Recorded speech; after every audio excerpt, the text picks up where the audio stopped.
Hey guys, so this is just going to be a quick health update. But before we get to that, so I had to go out today. I had an errand to run for my mother. I had to drop some documents off for her in the suburbs. And I figured, well, while I'm out, I may as well do a few other things, run a few other errands. It's a little difficult since I don't have a car and I'm not going to take public transport during a pandemic. But so I took rideshare there and it was all right. It was fine. Coming back though, coming back was okay too. It's just I had a few places to stop, so I'm thinking, all right, do I take rideshare? Do I call a new, car to pick me up at every different location? I figured I would get some groceries while I was out, and all the perpetrators didn't know what I was going to get, so they couldn't tamper with it before I got it for myself and for my mom. But I was in no position to walk home, a few miles with the groceries, so I called rideshare from there too. Got home, remembered that I had forgotten to get something. Not going back out to get it. But anyway, when I was at the store, they had people follow me around, and what they're doing now is this is a new thing. They're touching their mask right above the mouth and wiggling it a little bit. That's what they're doing now. Numerous different people coming up to me or passing by me, looking at me in the eye, or just wiggling their mask in the same location. So that's what's happening with that. Anyway, right. So about my health update. I was looking at my chart from because our documents are online now, and from my doctor's office, from the hospital, from everybody, different online websites, different portals for different medical establishments. So I was looking at my the summary of my hospital visit, and what upset me is that they have me marked down as having binge eating disorder, and that's only half the truth. That's the only reason I binge is because I restrict, right? And I didn't start massively binging until I had restricted so much for so many months. That's what ticked off the binge, right? And the problem is, once I started, I couldn't stop. But my instinct to restrict is as strong as it is to binge. It's one or the other. It's either or. This is dangerous. It's dangerous because when I go on a binge after I've been restricting for a long period of time, I swell up. I get edema. And I don't know if it's full refeeding syndrome or if it's just refeeding edema. But my heart rate goes up. My blood pressure probably goes up too. I don't know if that's what caused this massive spike in blood pressure because, for a little over a month prior to that hospital visit, I had been, every other day restricting binging. And that was different than the normal binges, or restriction in binges I go on. Right? Typically, I would restrict for months on end and then have 1 or 2 days of a binge. Right? The only other time that the binge lasted a little bit longer was when the last time I ended up with serious edema, which is when I went to the doctor, because then I really swelled up badly, and I spoke about that, and I posted pictures of my feet regarding that too. And that was after a week-long binge. It was like a week-long binge after a long time of restriction.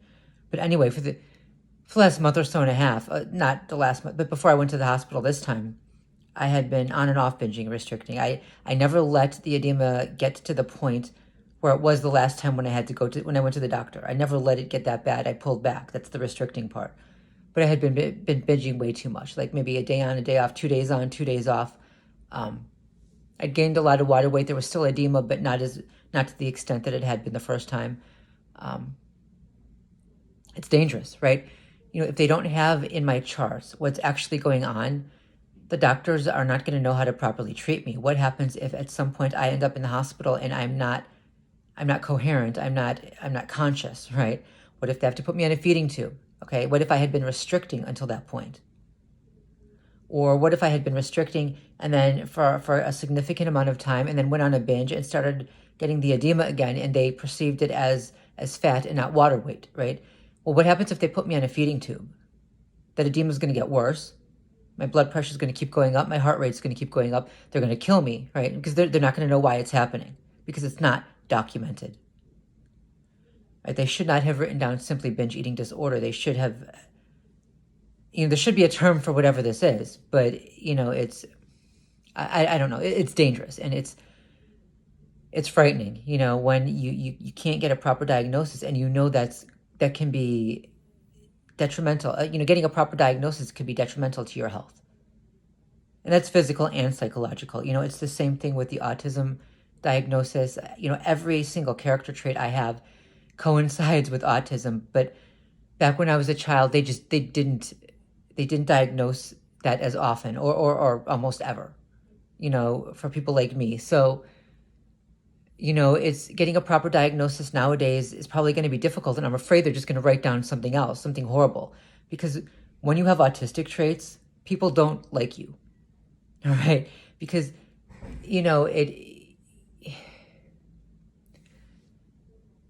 it can be written off as other things, really bad things, really bad things. So I'm afraid of getting a false diagnosis going in for that.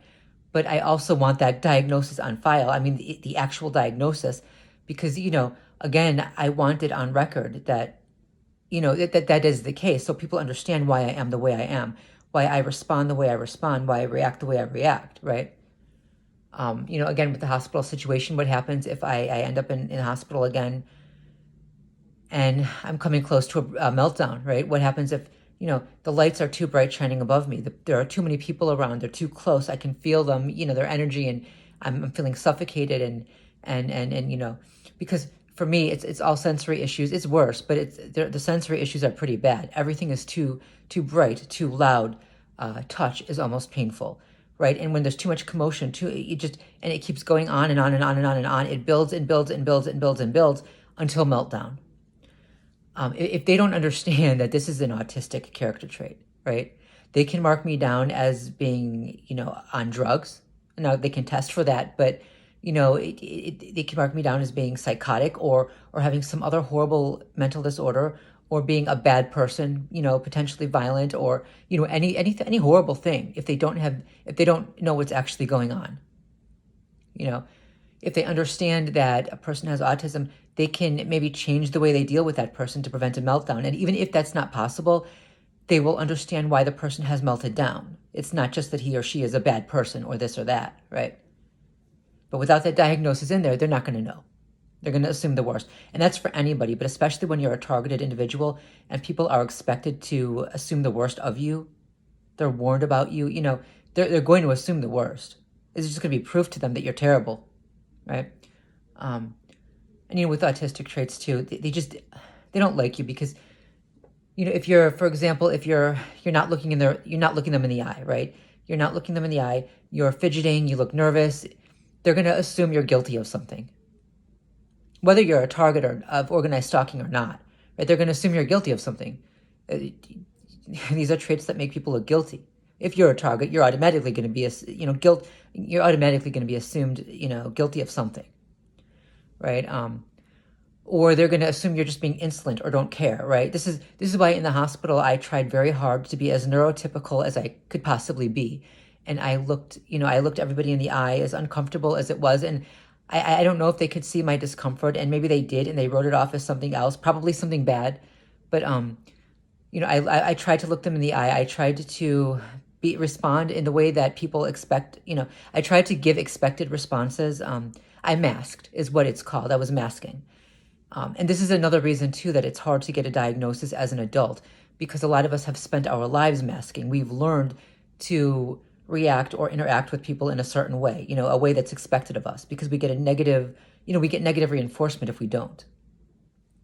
But that, that acting in itself can be used to say, well, you clearly don't have this, autism because this, and this, because you're neurotypical, right? It's really difficult. It's really difficult. Anyway, there were some other things I wanted to discuss as well. Back to the food issue. So when I got out of the hospital, I started restricting again.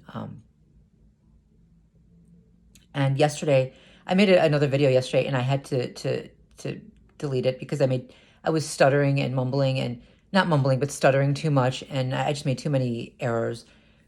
So yeah, I'm redoing it now. But when I weighed myself yesterday, I was I was not as low as I had been at my lowest. before the major, month and a half, 2 month long binge, right? I wasn't at that low. But at that point, when I was at that point, I was literally a few pounds short of being underweight. And even then, it still wasn't enough. I told myself, okay, 10 more pounds and you'll be fine, which was a lie, right? It's never going to be enough. 10 more pounds, 10 more pounds, 10 more pounds, right?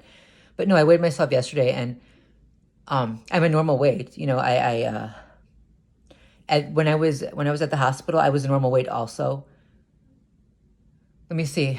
The day before I went to the hospital, I went to a doctor, not my primary care physician, but a doctor who took my blood pressure and told me that I need to call my PC right away because my blood pressure was so high.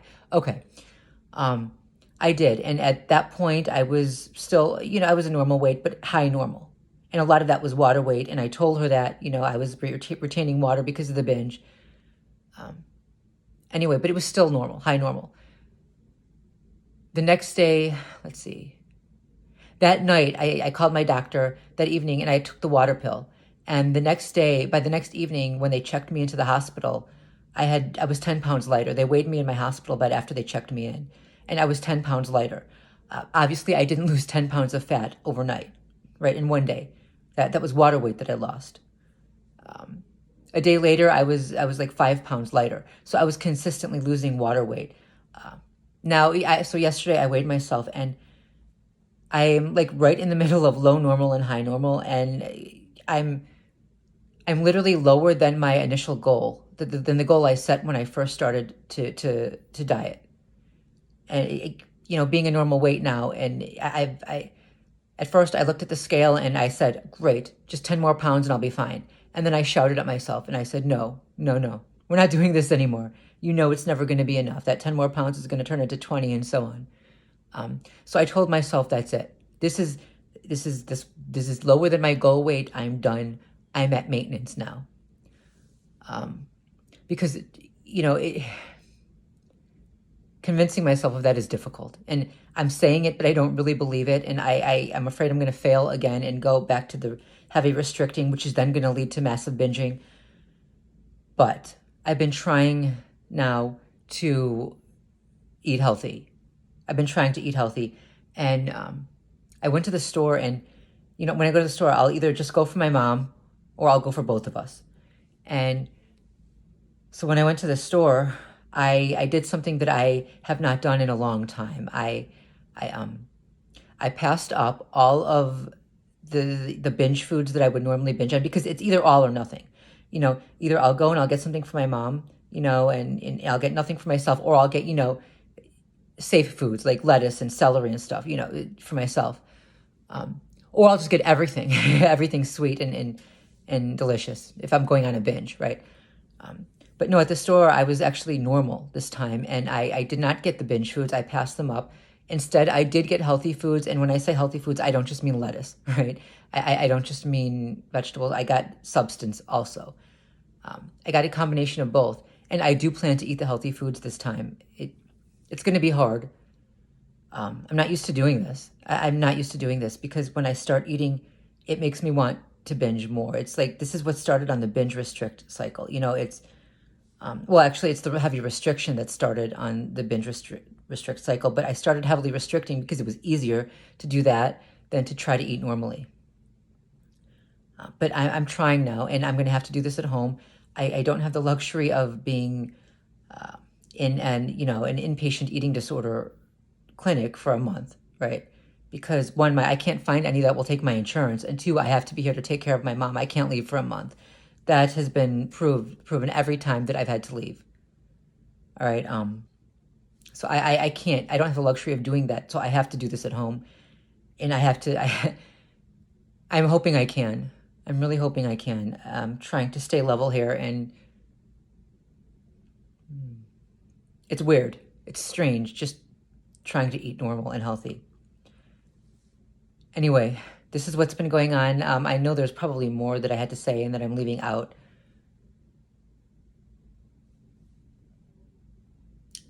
I'm going to end this here. I just wanted to let y'all know what was going on. If I'm leaving anything out, I'll write it down in the description box. Take care.